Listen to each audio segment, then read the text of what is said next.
Olá, turma. Sejam bem-vindos a mais uma aula da disciplina de Bases Biológicas da Resposta ao Estresse, da UFRN. Eu sou a professora Nicole Galvão. Hoje nós vamos discutir sobre a relação entre o estresse e as psicopatologias. Por que estudar as doenças mentais? Primeiro, porque essas doenças vêm mostrando uma prevalência crescente no mundo inteiro. Além disso, elas são doenças incapacitantes e também levam à morte prematura. Os custos de tratamento da doença mental é bastante elevado. Além disso, à medida que são doenças incapacitantes, ou seja, tiram o indivíduo do mercado de trabalho, então, além do custo associado ao tratamento da doença, tem também o custo da redução da mão de obra. Além disso, existe uma dificuldade com relação ao diagnóstico de várias dessas doenças, porque, primeiro, existe uma sobreposição de sintomas entre as diferentes doenças mentais, né? Além disso, são doenças que apresentam várias comorbidades, tanto com outras doenças mentais, quanto com também patologias físicas. Além disso, a eficácia do tratamento, né, da maior parte das doenças mentais, ela é baixa. Então, por todos esses motivos, é que devemos cada vez mais procurar entender melhor as doenças mentais, para tentar reduzir sua prevalência, reduzir sua incapacidade, a morte prematura, a redução dos custos associados ao tratamento e a questão da incapacidade, né, possibilitando que o indivíduo volte para o mercado de trabalho, auxiliando no diagnóstico e melhores tratamentos também. Então, devido à alta prevalência das doenças mentais, e não só a alta prevalência, mas a crescente incidência em todo o mundo, podemos considerar que hoje em dia nós vivemos pandemias não transmissíveis de doenças mentais. Aqui nós temos um gráfico que mostra a prevalência das principais doenças mentais. Temos aqui com maior prevalência a fobia, né, fobia específica, seguido pela fobia social. Após as fobias, nós temos como sendo a doença mais prevalente a depressão maior, que é seguida, então, pelo déficit de atenção e hiperatividade. Nós temos aqui na faixa de 5% de prevalência para adolescentes, mas temos 3% em criança e aproximadamente 4% em adulto. Então, seguido ao déficit de atenção, nós temos o estresse pós-traumático, a ansiedade generalizada, depois, então, os surtos, ataques de pânicos, né? E aí temos as desordens alimentares, temos também o transtorno obsessivo compulsivo e a esquizofrenia. Então, vejam, apesar das fobias, né, a fobia específica e a fobia social, serem doenças que têm maior prevalência, ou seja, estão mais presentes na população, elas são doenças menos incapacitantes. Por quê? São doenças, por exemplo, no caso da fobia específica, ela traz um prejuízo muito específico, porque o indivíduo ele tem um medo exagerado, né, ele tem uma ansiedade exacerbada, mas com relação a algo pontual. Por exemplo, o andar de elevador, o andar de avião. A fobia social é essa ansiedade, né, esse medo com relação à questão de estar presente em ambientes sociais, que leva a um prejuízo maior do que as fobias específicas. Mas a depressão, que é a terceira doença em termos de prevalência mundial, ela é muito mais incapacitante do que essas fobias, porque além de causar um prejuízo social, similar da fobia social, traz outros prejuízos ainda para o indivíduo. Então, o que eu quero dizer é que, apesar da prevalência da depressão ser um pouco menor do que as fobias específicas e a fobia social, ela é mais incapacitante. Então, em resumo, dessas psicopatologias, a depressão é a que traz maior preocupação, não só com relação a aspectos da saúde, mas também econômicos. Aqui nós temos um gráfico que mostra, então, o quanto, né, essas psicopatologias vêm incapacitando a população de determinados países. Então, nós temos aqui, por exemplo, que essa incapacitação e a morte prematura por psicopatologias, ela tem um alto índice aqui, por exemplo, nos países que estão em vermelho. Temos aqui, por exemplo, ilustrando a Austrália.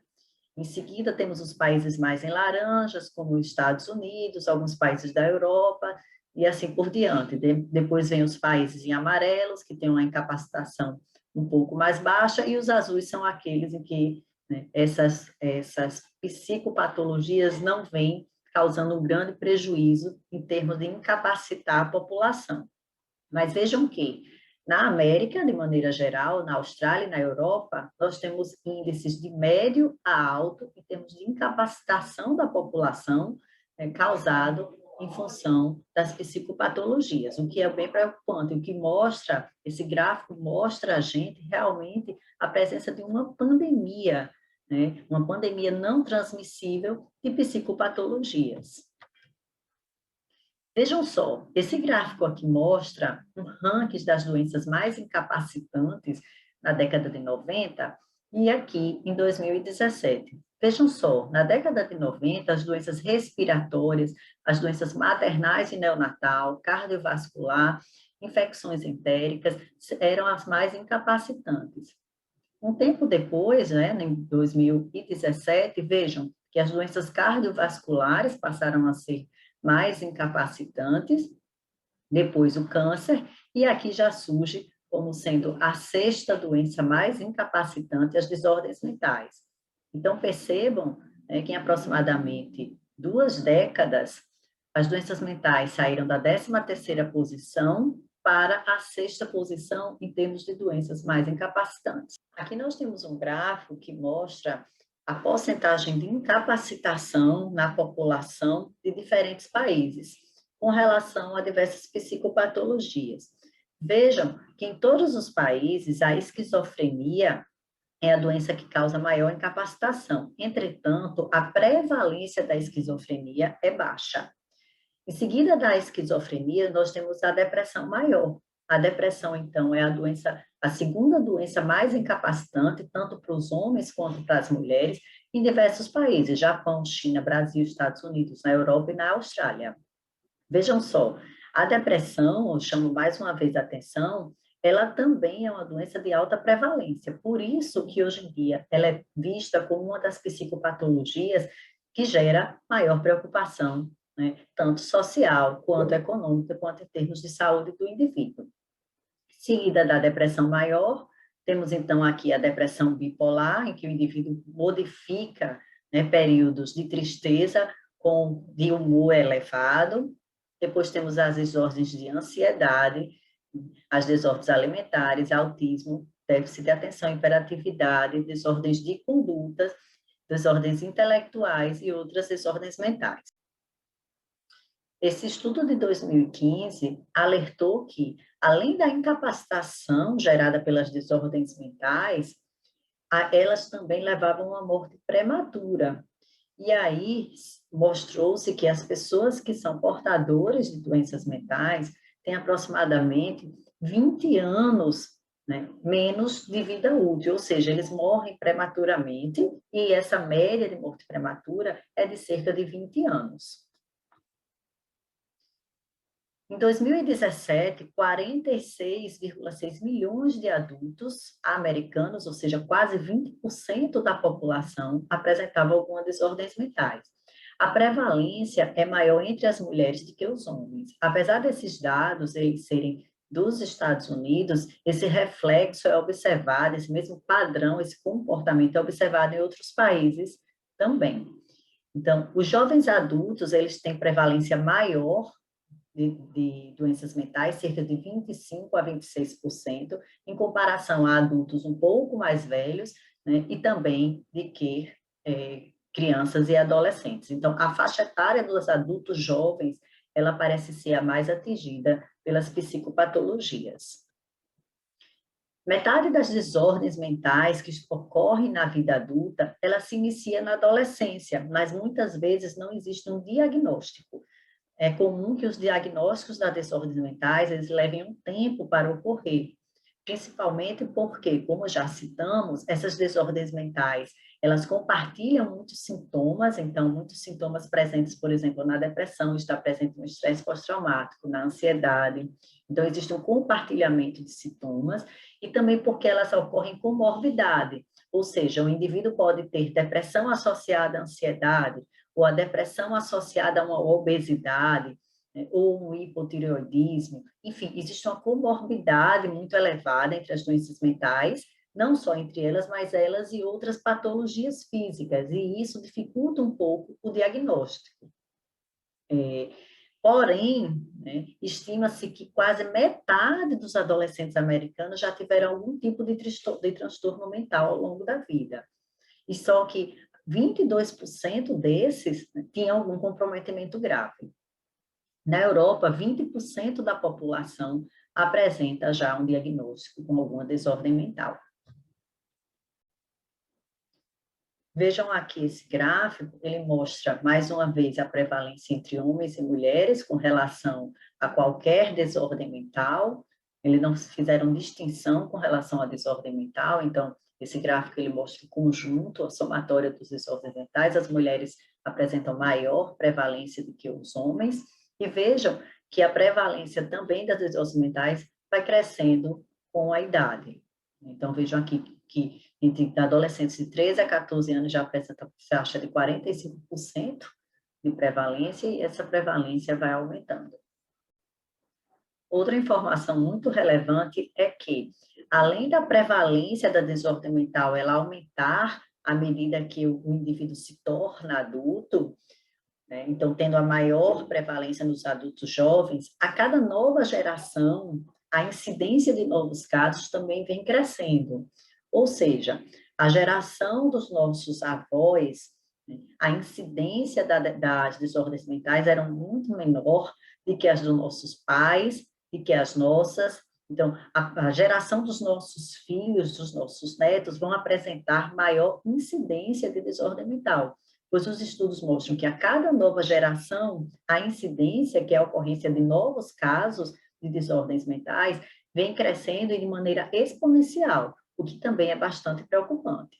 Então, esses dados que nós mostramos até agora são dados internacionais. Vocês podem estar até se perguntando por que dados de 2017, foi porque a grande última pesquisa mundial, global, sobre a saúde mental foi realizada em 2017. São pesquisas que são difíceis de fazer, porque envolve coletar dados de uma população com N, né, um número muito elevado, então são pesquisas bastante complexas. Aqui no Brasil, o cenário é ainda um pouco mais complicado, no sentido de que as pesquisas com relação às desordens mentais ainda são mais precárias.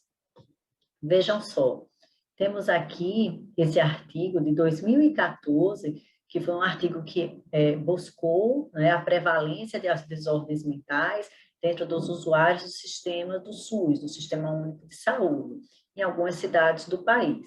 Então, temos aqui os dados para o Rio de Janeiro, São Paulo, Fortaleza e Porto Alegre.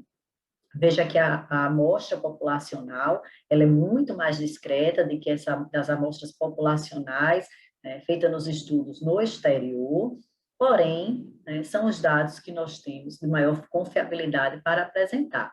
Então, veja, no Rio de Janeiro foram feitas entrevistas com 909 usuários do sistema, em São Paulo 557, Fortaleza 171, Porto Alegre 220. Então, 51,9% das pessoas no Rio de Janeiro apresentavam alguma desordem mental, em São Paulo 53%, em Fortaleza 64%, em Porto Alegre 57% aproximadamente. Em todas essas cidades, a ansiedade era o transtorno mental mais prevalente, seguida pela depressão. Aqui nós temos aquele gráfico que veio dessa grande pesquisa internacional, que também foi realizada no Brasil.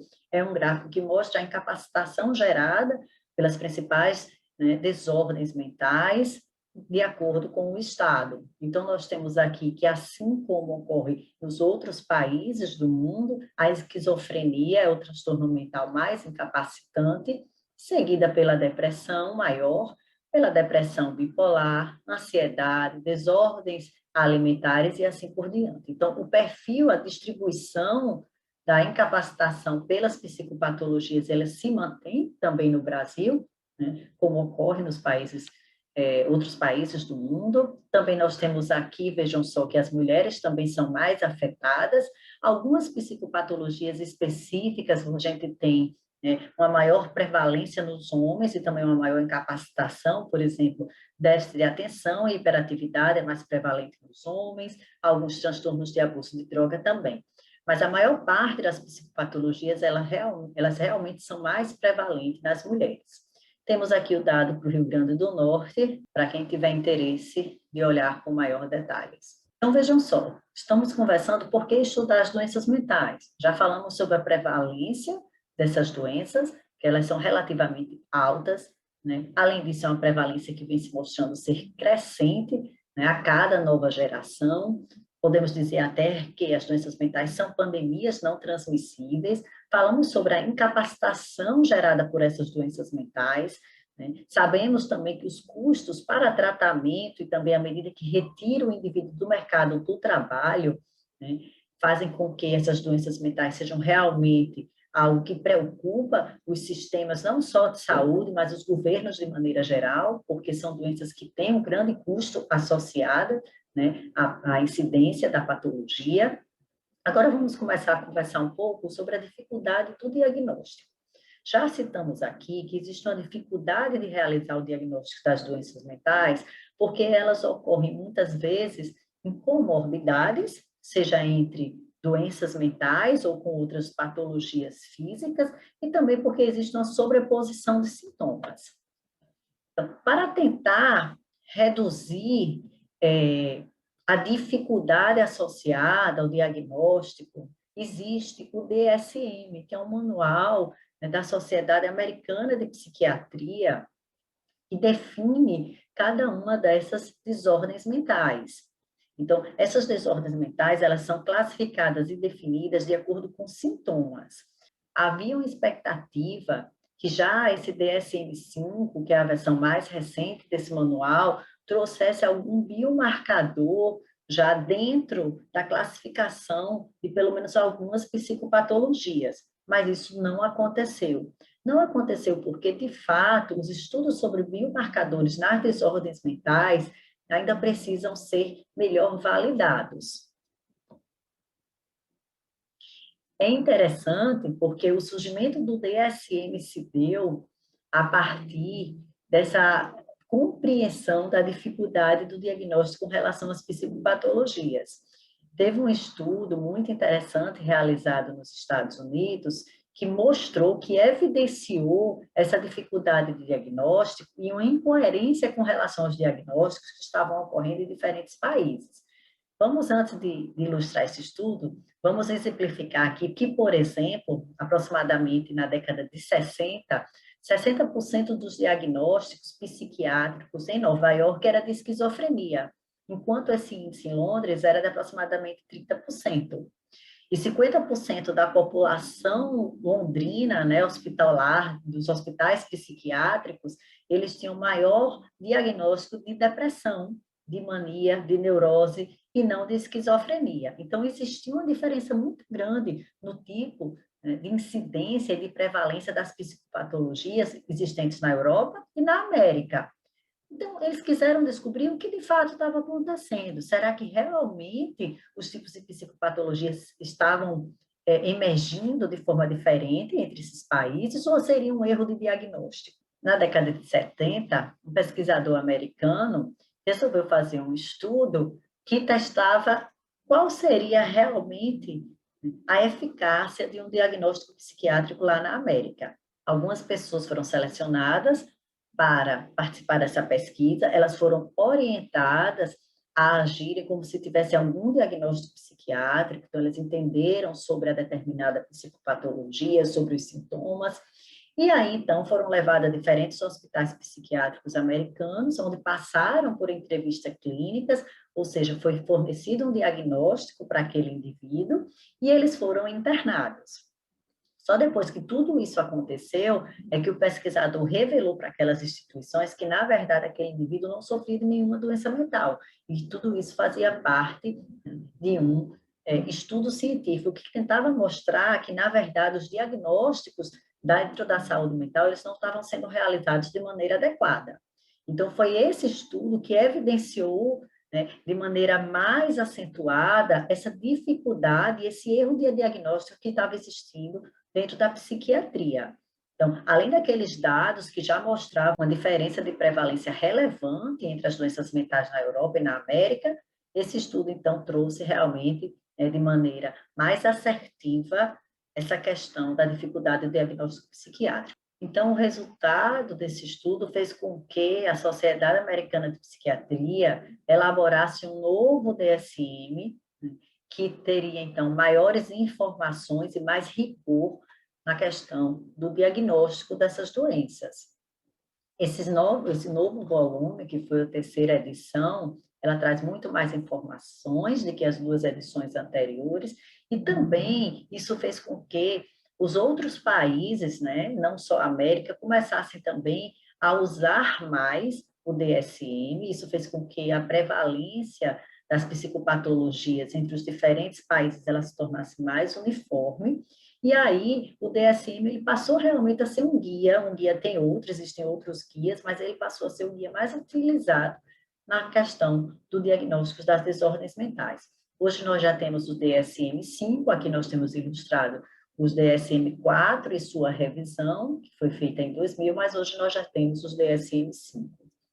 Além de toda essa questão de prevalência, incapacitação, dos custos, da dificuldade do diagnóstico, nós também precisamos compreender mais essas doenças porque elas apresentam tratamentos com baixa eficácia. Os psicofármacos, eles começaram a surgir mais ou menos na década de 50, eles foram muito importantes porque reduziram bastante o nível, né, de internação hospitalar, ou seja, a internação de pacientes em hospitais psiquiátricos, reduziram também alguns tipos de terapia muito invasiva, como o eletrochoque, mas também a indução de crises convulsivas com o uso de insulina. Então, existiam esses tipos de terapia bem invasiva para tentar reverter algumas, né, psicopatologias. Então, apesar dos psicofármacos serem os tratamentos mais utilizados para as psicopatologias, então, dependendo da psicopatologia, pode-se prescrever antidepressivos, pode-se prescrever ansiolíticos, ou então estabilizadores de humor, antipsicóticos. Algumas vezes, o tratamento das psicopatologias é feito em conjunto com diversos tipos de fármacos. Então, apesar deles serem os mais utilizados no tratamento das psicopatologias de uma forma geral, a eficácia desse tratamento, ela não é muito alta. Se pensarmos só na depressão, que eu venho chamando a atenção, que é uma doença que tem alta prevalência e alta incapacitação, os antidepressivos, que é o tratamento de escolha para a depressão, eles não funcionam em cerca de 30% dos pacientes. Então, isso faz com que, né, nós tenhamos, então, a atenção sobre o tipo de tratamento que está sendo utilizado para as psicopatologias e que nós busquemos outras formas de tratamento para tentar auxiliar no tratamento farmacológico. Então, é nessa busca por tratamentos mais eficazes que vem surgindo as terapias complementares ou terapias alternativas.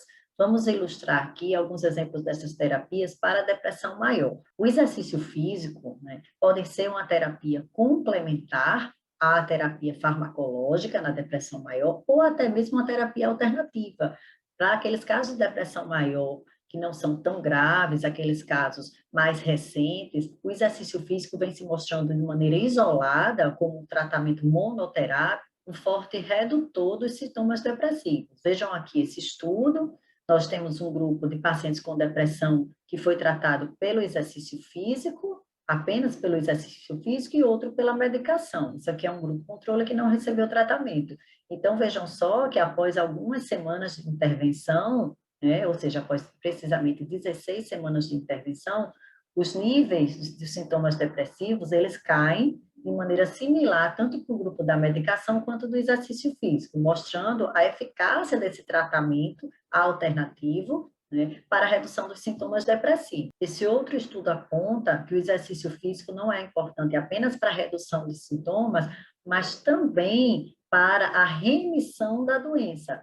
Vejam só, quanto mais tempo o paciente passa realizando esse tipo de tratamento, maior ele tem a chance de entrar em remissão, ou seja, de realmente deixar de apresentar a patologia. Alguns estudos também vêm apontando a importância da yoga na redução de sintomas depressivos, de sintomas de ansiedade. Esse estudo, por exemplo, mostra a redução do estado de ansiedade em indivíduos de diferente idade após uma intervenção de yoga. A meditação também vem se mostrando bastante eficaz na questão do controle mental, ou seja, na redução do estresse, na redução dos sintomas de ansiedade e de depressão. Tanto a meditação quanto a yoga, da mesma forma que o exercício físico, podem ser terapias complementares, ou seja, de serem aplicados conjuntamente com os psicofármacos, ou podem ser terapias alternativas, onde o psicofármaco ele é substituído por esse tipo de terapia. Mas, porém, é importante frisar que a terapia alternativa, ou seja, a utilização da meditação, do exercício físico, né, ou do yoga de maneira isolada, sem um suporte farmacológico, isso só pode ocorrer para aqueles casos em que a psicopatologia ela é bem leve. Outra terapia complementar que pode ser utilizada juntamente com os psicofármacos para redução de estresse, de ansiedade, de depressão, são aquelas terapias associadas à liberação de ocitocina. A ocitocina, ela reduz a resposta de estresse, ela melhora o humor. A ocitocina é um hormônio que é liberado, por exemplo, durante a massagem. Então, a massoterapia hoje em dia é vista, sim, como uma terapia. A ocitocina também é liberada durante o contato social positivo. Então, um grupo social coeso, em situações de estresse, em situações de ansiedade, durante depressão, também auxilia bastante na redução desses sintomas. A psicoterapia também pode ser uma alternativa ao tratamento farmacológico, quando os sintomas da psicopatologia ela não é tão forte, ou pode ser uma terapia complementar à terapia farmacológica. Diversos estudos vêm mostrando benefício, principalmente de longo prazo, na manutenção dos baixos níveis dos sintomas depressivos.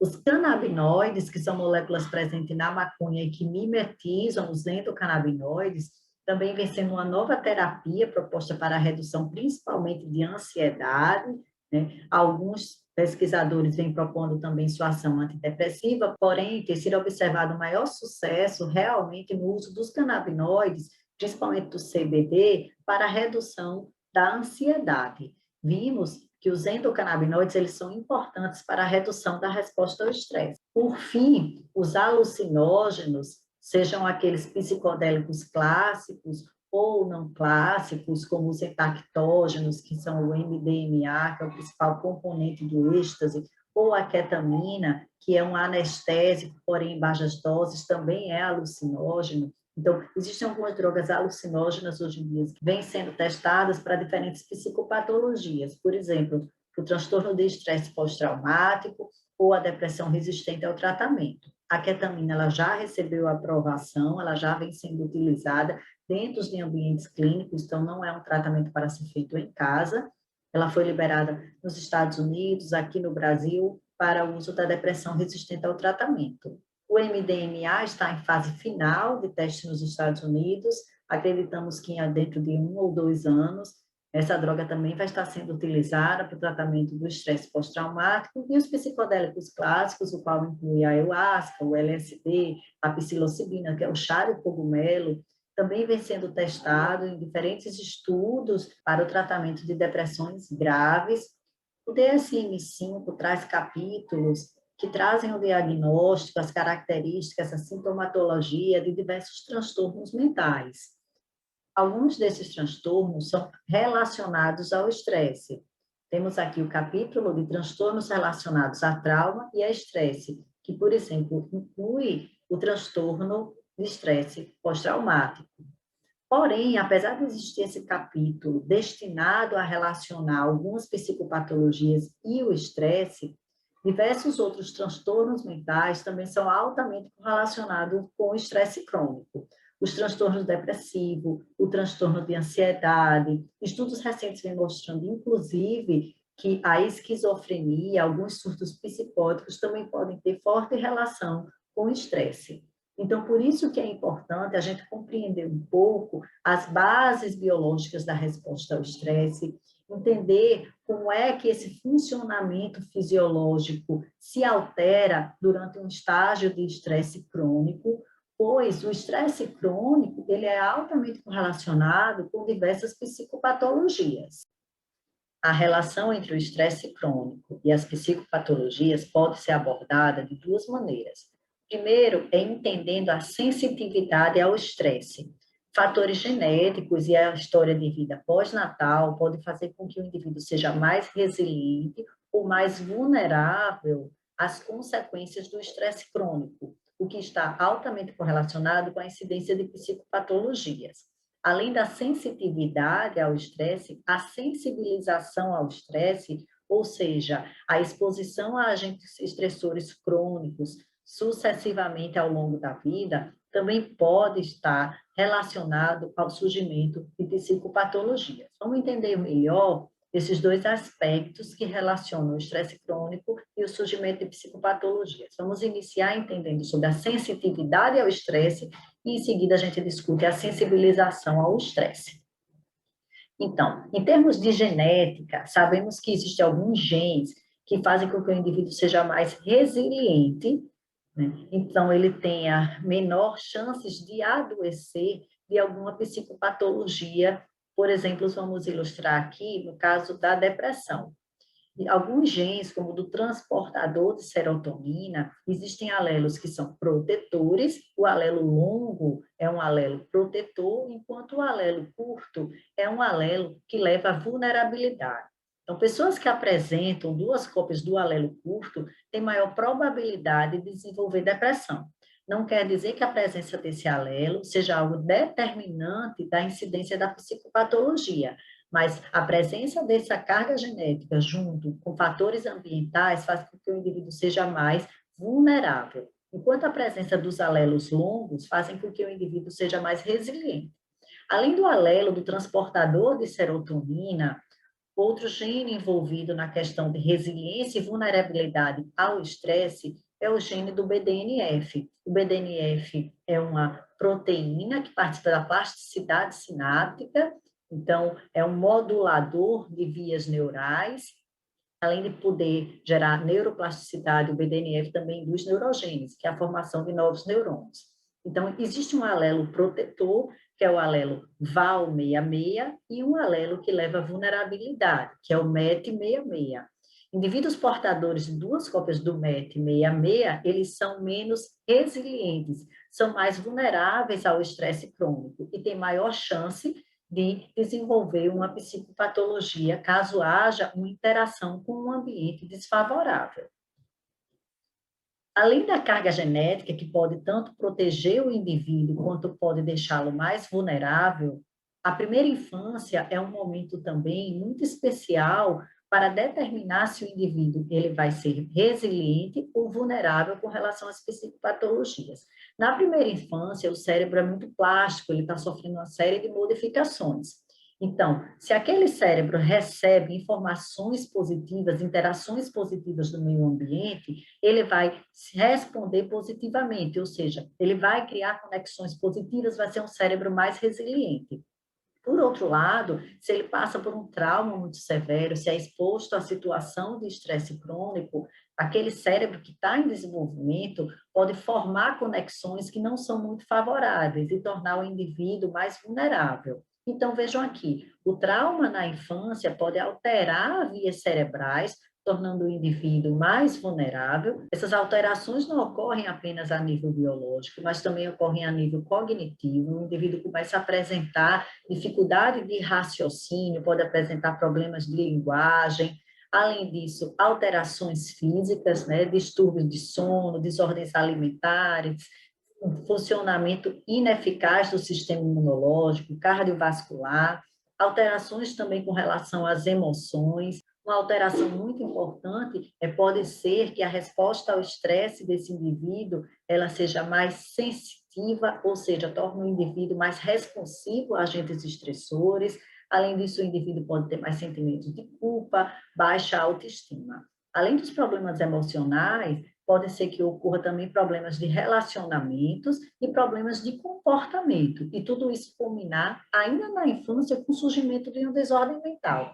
Se essa desordem mental não aparece na infância, ela provavelmente aparece na adolescência ou na vida adulta, pois a interação da carga genética desfavorável com um ambiente na primeira infância desfavorável são os principais preditores do surgimento de desordens mental a partir da adolescência.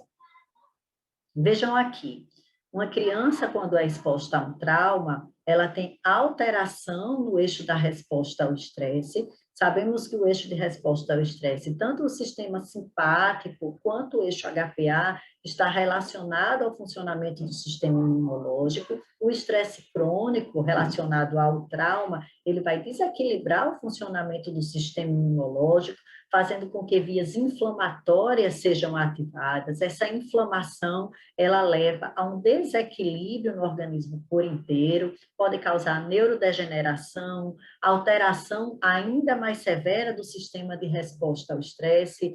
Tudo isso aqui pode resultar em alterações em sistemas fisiológicos como o sistema gastrointestinal, sistema cardiovascular, alteração de sono, psicopatologias, obesidades e o abuso de substâncias. Crianças que sofreram trauma, elas apresentam o eixo HPA, hipotálamo pituitário adrenal, desregulado. O feedback negativo desse eixo não funciona adequadamente. Então, vejam só, essa alteração do eixo HPA, ela é relacionada a diversos tipos de psicopatologias na vida adulta. Aqui nós temos outro artigo científico que mostra ainda a associação entre traumas na infância, a hiperatividade do eixo HPA e a presença tanto da depressão maior quanto do transtorno de personalidade borderline na vida adulta. Vejam aqui, mais uma vez, essa relação entre uma predisposição genética, um estressor crônico na primeira infância, alterações no eixo hipotálamo pituitário adrenal, alterações de plasticidade neuronal e o surgimento de, por exemplo, esquizofrenia e autismo, além da depressão, que a gente já vem discutindo, seja a depressão maior, né, ou a depressão bipolar, em que o indivíduo varia, né, estágios de elevação de humor com estágios, né, com temporadas de tristeza. Esse artigo já ilustra a relação entre estressores crônicos ao longo da vida e os fatores que levam à vulnerabilidade ou à resiliência do indivíduo.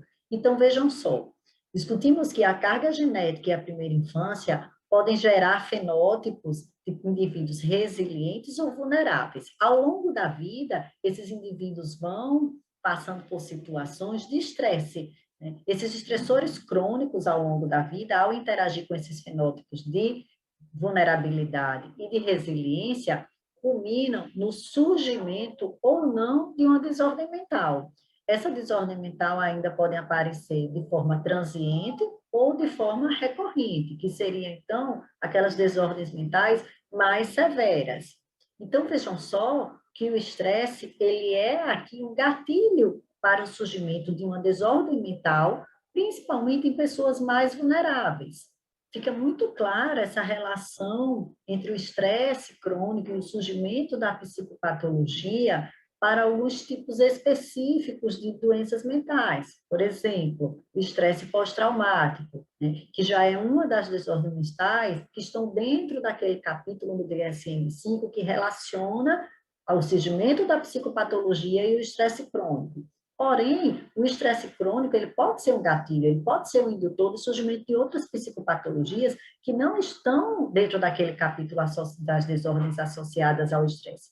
Por exemplo, a ansiedade e a depressão, elas são doenças que são altamente correlacionadas com o estresse crônico. Então, apesar dessas psicopatologias não estarem dentro do capítulo do estresse, o surgimento delas é altamente relacionado com o estresse crônico. Aqui nós temos uma figura bem interessante que relaciona, mais uma vez, a predisposição genética, o estressor crônico ao longo do desenvolvimento, e aqui ele traz uma linha do tempo, mostrando que durante a infância, esses estressores crônicos, eles atingem o cérebro, o indivíduo, de uma forma mais severa, então leva a alterações cognitivas, motoras e sociais. À medida que o indivíduo vai envelhecendo, vocês percebam que o azul aqui, a tonalidade do azul, ela vai ficando mais clara, o que demonstra que a interação entre gene e ambiente, ela fica cada vez menos sensitiva. Então, como a gente discutiu, na primeira infância, realmente, quando o cérebro ele está mais plástico, mais suscetível à interação ambiental, estressores crônicos levam a prejuízos mais severos que perduram por toda a vida. E aí agora a gente tem aqui a interação das adversidades sociais ao longo da vida.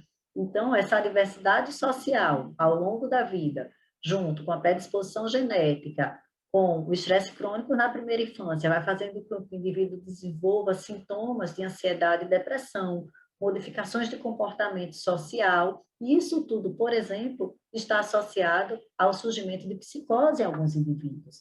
Então, como a gente vem discutindo, o estresse crônico, ele não é parte apenas de psicopatologias relacionadas ao estresse, como o estresse pós-traumático, né? Mas também há os transtornos de humor, como a depressão, a ansiedade, e inclusive também os transtornos psicóticos, como a esquizofrenia.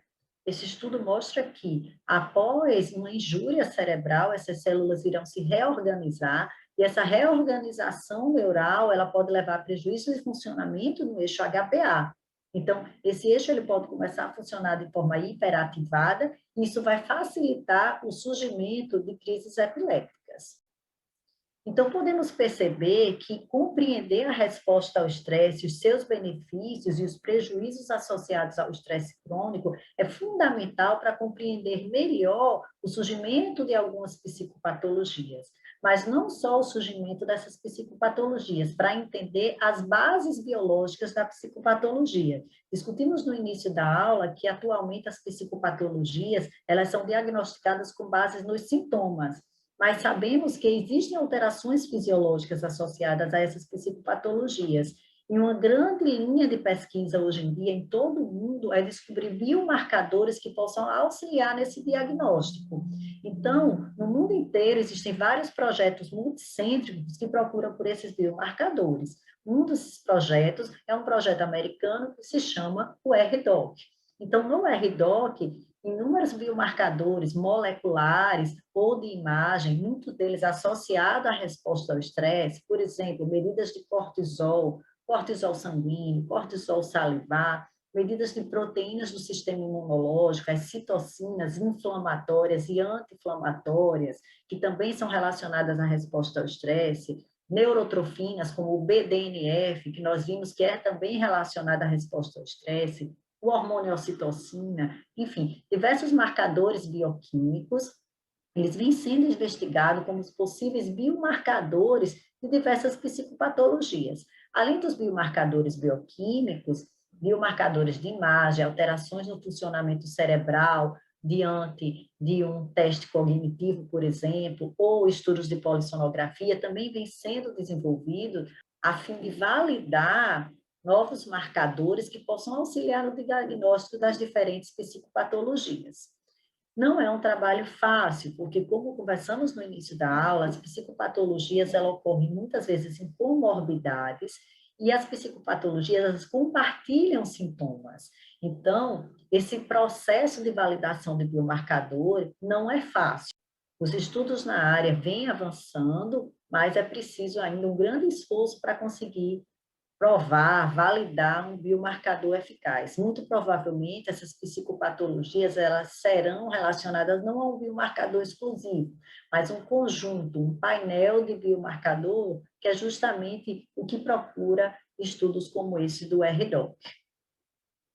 Então, o que acontece é que esse estudo, por exemplo, eles estão, muitas vezes, agrupando diferentes psicopatologias, como vocês podem ver aqui, eles agrupam diferentes psicopatologias que compartilham o mesmo sintoma, por exemplo, a psicose, que pode acontecer na esquizofrenia, no transtorno esquizoafetivo, na depressão bipolar psicótica. Então, eles juntam esses diferentes grupos, esses diferentes pacientes com diagnóstico feito de acordo com o DSM-5 e procuram novos marcadores que possam, inclusive, classificar essas psicopatologias de uma maneira diferente. Então, entender a resposta ao estresse é muito importante, porque a maior parte dos biomarcadores moleculares que estão sendo investigados nesses estudos, nesses grandes estudos multicêntricos, eles são biomarcadores relacionados à resposta ao estresse. Chegamos ao final de mais uma aula. Espero que vocês tenham compreendido a relação entre a resposta ao estresse e as psicopatologias, que é importante a gente entender a resposta ao estresse, seus benefícios e seus prejuízos, os quais são associados ao estresse crônico, pois o estresse crônico é um gatilho para diversas doenças mentais. Além disso, os possíveis biomarcadores para as doenças mentais, que podem auxiliar em diagnósticos, em tratamento, eles são, a maior parte, associados às vias fisiológicas que estão alteradas na resposta crônica ao estresse. Obrigada e até a próxima aula.